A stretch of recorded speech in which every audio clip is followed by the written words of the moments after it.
Okay, apologies for the rather abrupt ending to the previous session. Instead of hitting the pause button, I hit the end button on the software I'm using to record this. So, still learning, apologies, but let's resume. So we got up to the stage where we were discussing the concept of modular muscle recruitment during the typical walking gait cycle.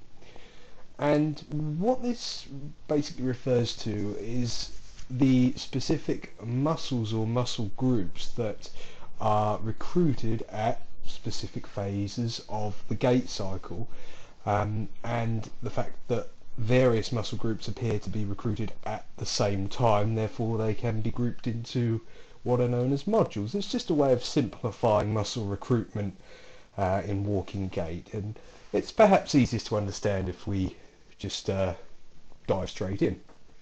So this is in a sort of normal everyday example.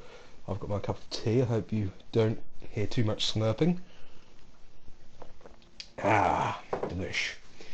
Right, so there are several different modules. The first is the first contains, I should say, the knee and hip extensors, so the quadriceps femoris, gluteus maximus, but also the hip abductors, abductors. They are just in general. This isn't, what's the word I'm looking for? There is some variation, and it's a very simplified way of describing muscle recruitment, but it's just that's the purpose of it. It's to help simplify things. So these three muscle groups, two muscle groups and one muscle, are typically engaged at this phase of the gait cycle, which makes sense.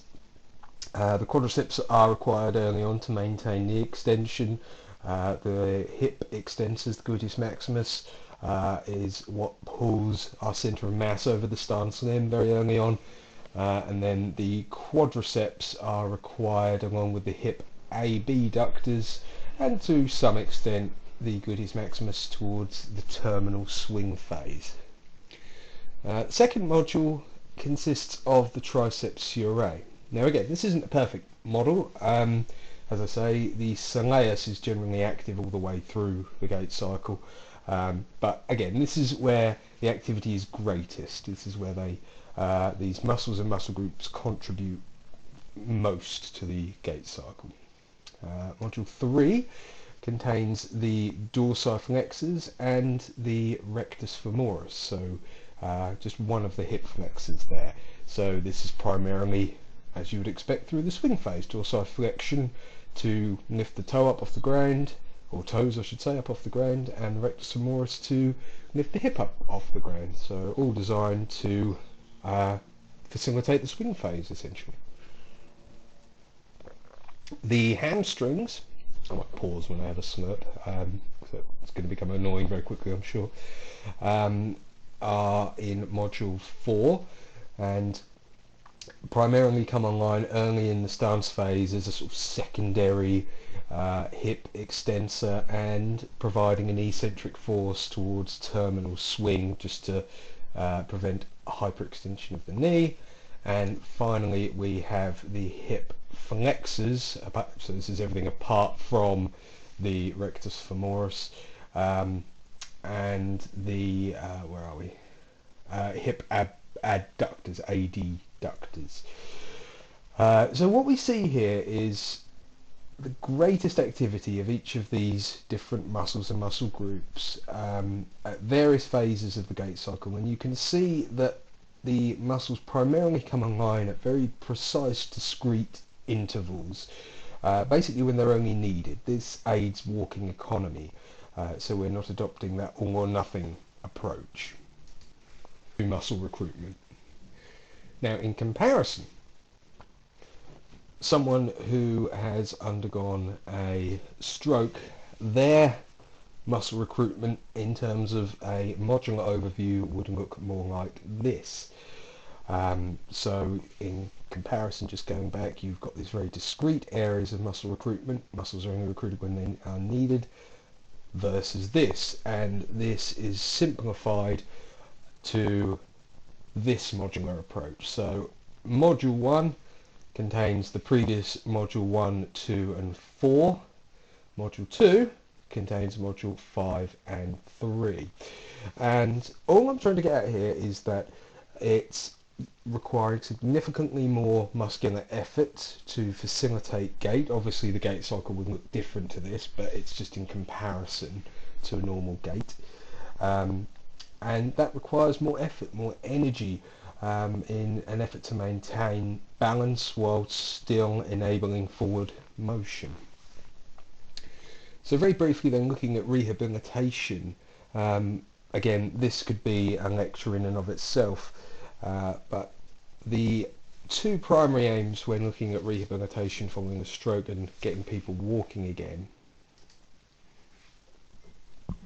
walking safety first and foremost, make sure someone can do this safely, and then gradually improve the speed, the velocity at which someone is moving. However, what is crucial, and this is why I bring up aims of rehabilitation, is to identify true recovery from compensatory mechanisms. And this is prevalent in people with neurological disorders, and it's extremely challenging at times, and we're going to look at some examples of compensatory gait patterns in neurodegenerative conditions.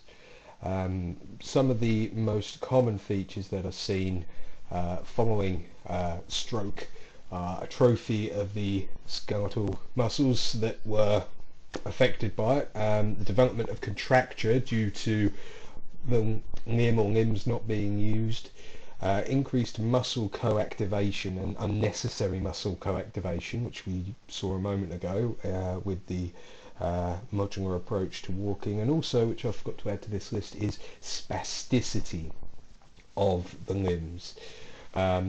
And one very common example is ankle flexion. So again, the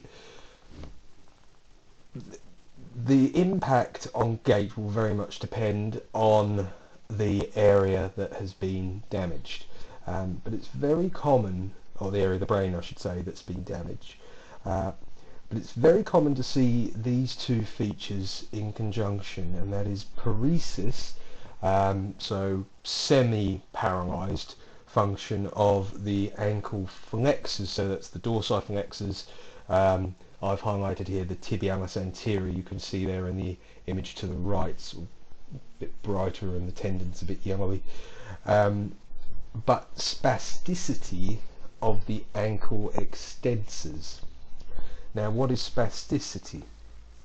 Now, spasticity is a bizarre phenomenon that occurs, and it relates to the agonist-antagonist relationship of muscles, and it's a breakdown of that relationship. So in the case of this example here, impaired ankle flexion due to spasticity of the ankle extensors, it's where the concentric contraction and shortening of the agonist muscle to facilitate a certain range of motion, in this case dorsiflexion, is impaired due to the inhibition of the inhibitory signal that is sent to the antagonist.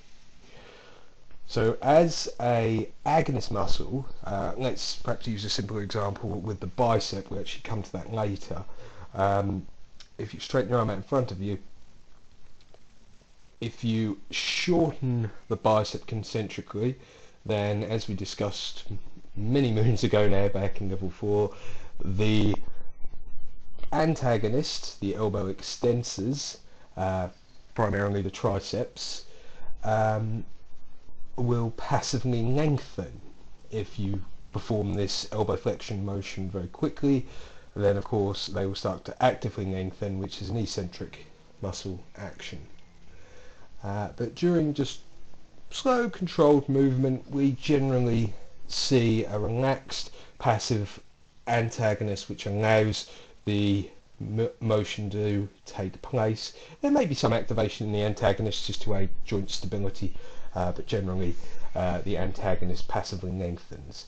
And part of the reason for that is due to an inhibitory signal sent to the antagonist, allowing it to just relax and not try and contract. And essentially spasticity is co-contraction. It can be thought of as co-contraction. As the antagonist is lengthened, it starts to itself periodically concentrically contract, shorten, and it creates this juddering motion. So in the case of dorsiflexion, you may see someone try and lift their toes up and ankle into flexion and not get very far, and they will start to pulse the foot, and that's due to the ankle extensors, the calf muscles, trying to pull the limb into extension. And it's simply because the nervous system that causes inhibition to the antagonist has been damaged by stroke. So a very common issue is this in stroke is this pairing, is paresis. So that's not paralysis. Paresis is I should have mentioned this earlier actually.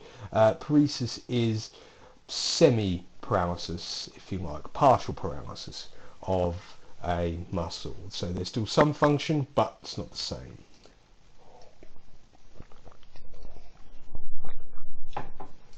As in a healthy individual. Plantar flexors. And this leads to a range of compensatory gait patterns.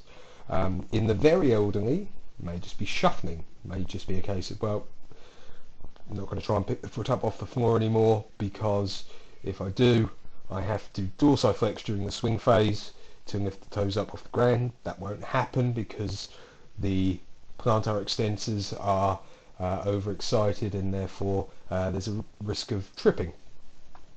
So in the elderly, this can contribute to the shuffling gait that we see, or just a significantly reduced swing phase, as we discussed earlier.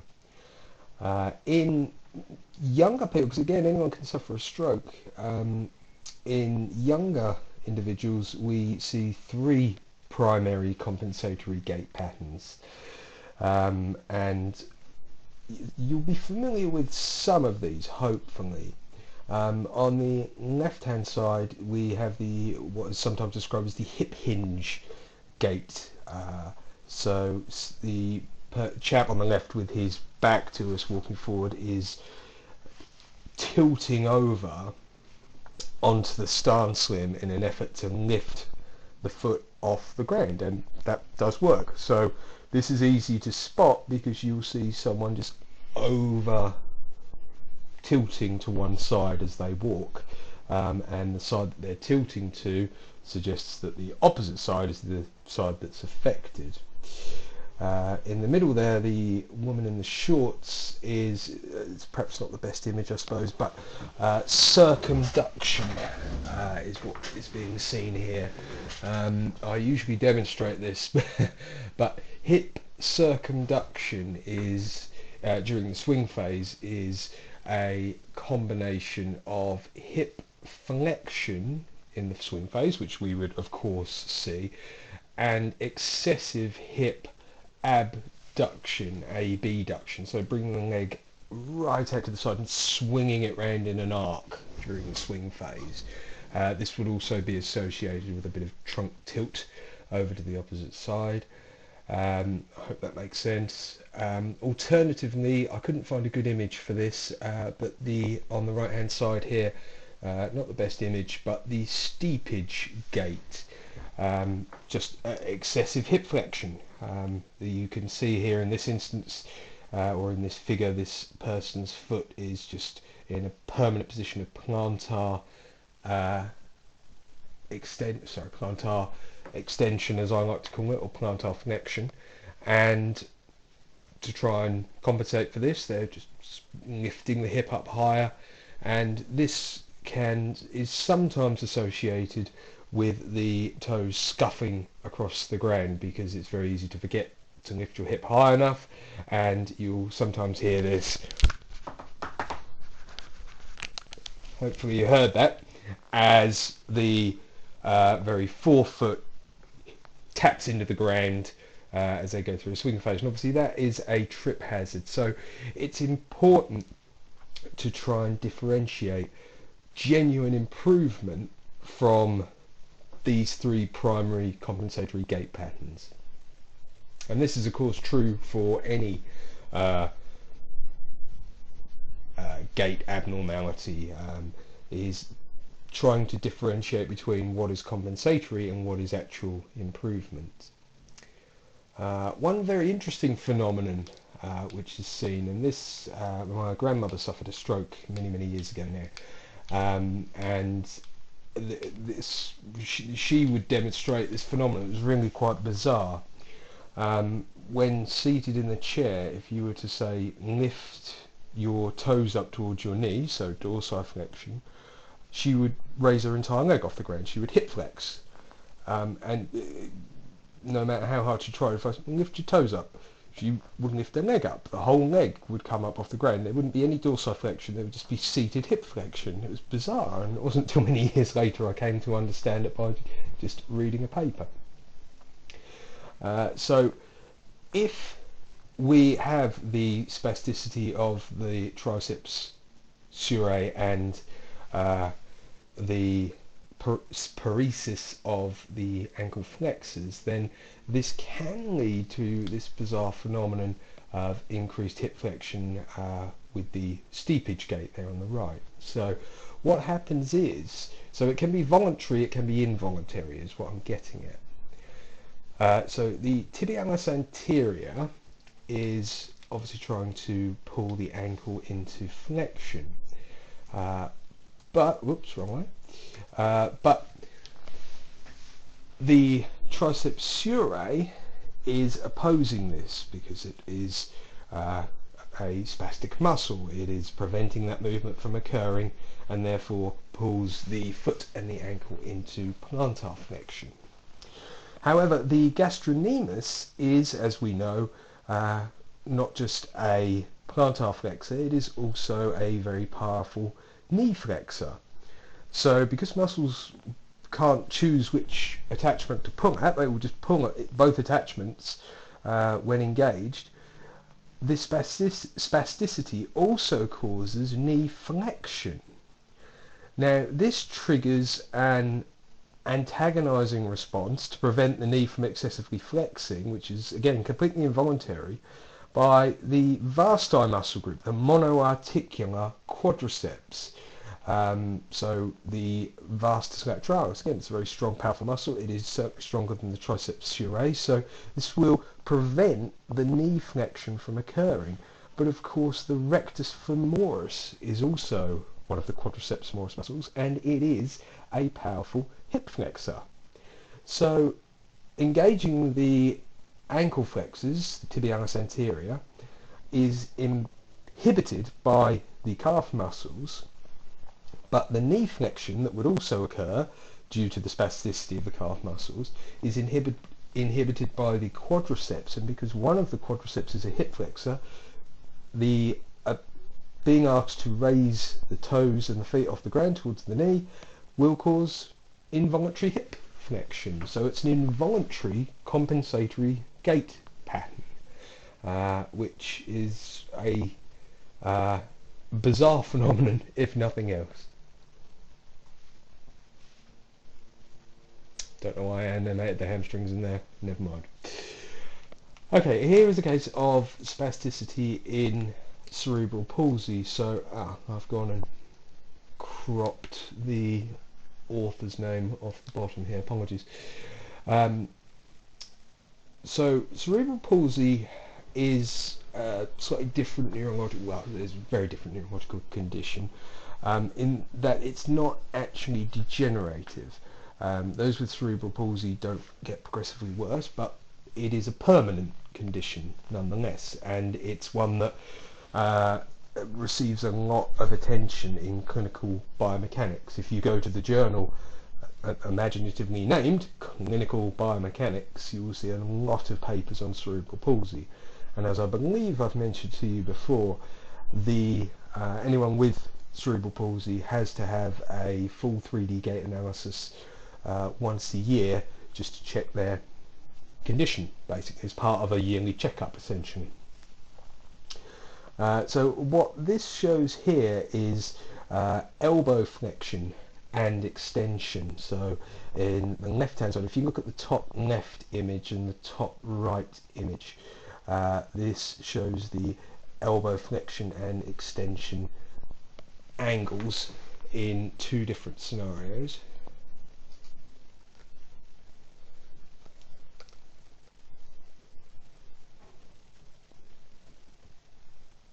Look at the top right hand image. The red line moving from left to right shows elbow flexion moving into extension and back to flexion, and hopefully you can make out that image there of an elbow and the highlighted muscles at the top.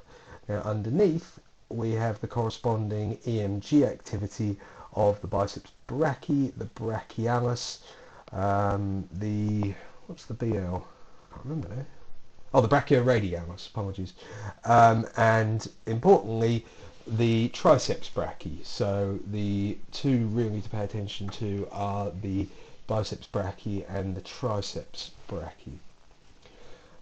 So we see moving from left to right in the normalized BB image, so second down on the right.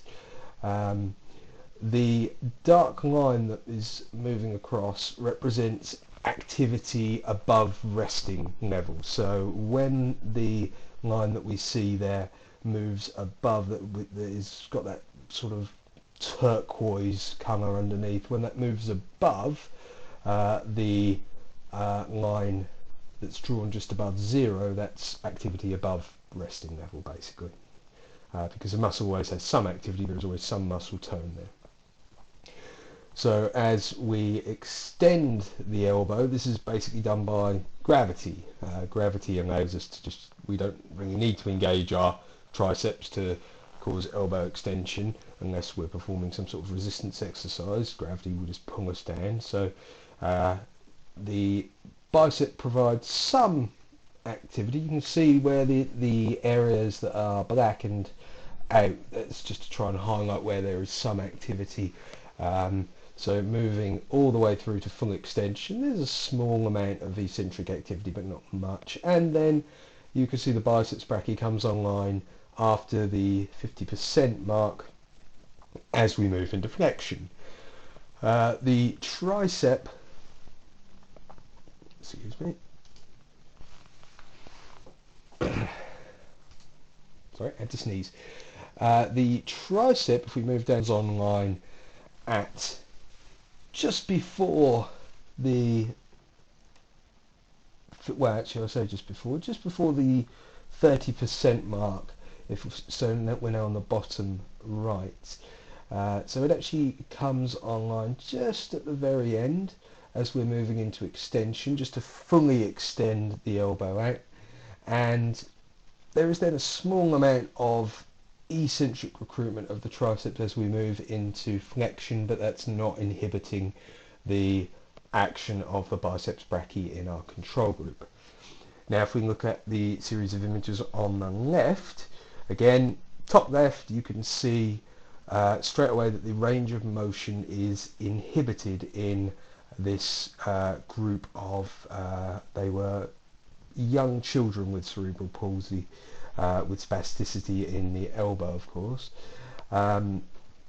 Starting with the arm in elbow flexion and moving to extension, the arm doesn't fully extend. So you can see halfway through in the top left image, the arm only reaches partial extension and then comes back up into flexion.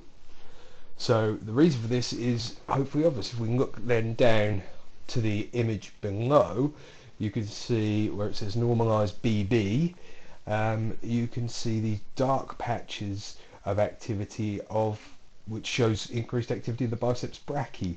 As the elbow is extending, the biceps brachii is resisting this, it's pulling the elbow back, trying to resist this motion from occurring to try and resist extension and move back into flexion.